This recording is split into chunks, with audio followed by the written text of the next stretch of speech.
Hey everyone, this is me Tania. তো কেমন আছো তোমরা সবাই? আশা করছি ভালো আছো, আমিও ভালো আছি। তো বলো, তোমাদের পুজো কেমন কাটলো? সকলকে জানাই শুভ বিজয়ের অনেক অনেক শুভেচ্ছা। বড়দের খুশি আনন্দ কান্নার মধ্যে মাকে আজ বিদায় দিতে হবে। দেখতে দেখতে মায়ের ফেরার সময় হয়ে গেল। এই কয়টা দিন যে আমরা কিভাবে কাটিয়ে নিলাম আমরা নিজেরাও জানি না। আবারও সেই 365 দিনের অপেক্ষায়, তারপর আবারও মা আনন্দ লাগে, মা আসবে, মা আসছে। কিন্তু বিদায়ের দিন মনটা খারাপ হয়ে যায়। কিন্তু কি করব, মাকে তো বিদায় জানাতেই হবে। আমার মনে হয় মা আসার থেকে মা আসছে কথাটাতেই বেশি আনন্দ লাগে। মাকে যেমন হাসি মুখে আনতে যাই, ঠিক তেমনি মাকে হাসি মুখে বিদায় দিতে আমাদের হাসি মুখ দেখে মা নিজেও শান্তি মতো যেতে পারে। তো বলো, পুজোতে তোমার কয়টা ড্রেস হলো এবং কার সাথে এবং কোথায় ঘুরতে গিয়েছিলে? কমেন্ট করে কিন্তু অবশ্যই বলবে যে কোথায় এবং কার সাথে গিয়েছিল আর কয়টা ড্রেস হয়েছে।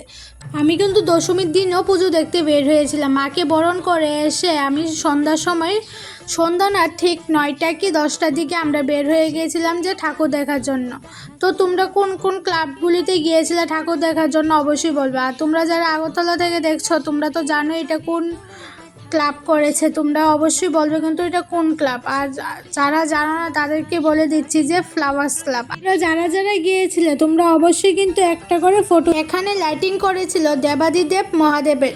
আর তোমরা যারা যারা মহাদেবের ভক্ত আছো তোমরা অবশ্যই কমেন্টে হর হর মহাদেব লিখতে ভুলবে না। কিন্তু আমি এখান থেকে বের হয়ে চলে গিয়েছিলাম আস্থা। এখানে মাকেও অনেক সুন্দর লাগছিল। তোমরা যারা যারা গিয়েছিলে তোমরা তো অবশ্যই জানো যে মাকে কত সুন্দর লাগছিল। আর এখানে অনেক বড় একটা জায়গা নিয়ে পুজো করা হয়, অনেক সুন্দর হয়েছিল পুজোটা।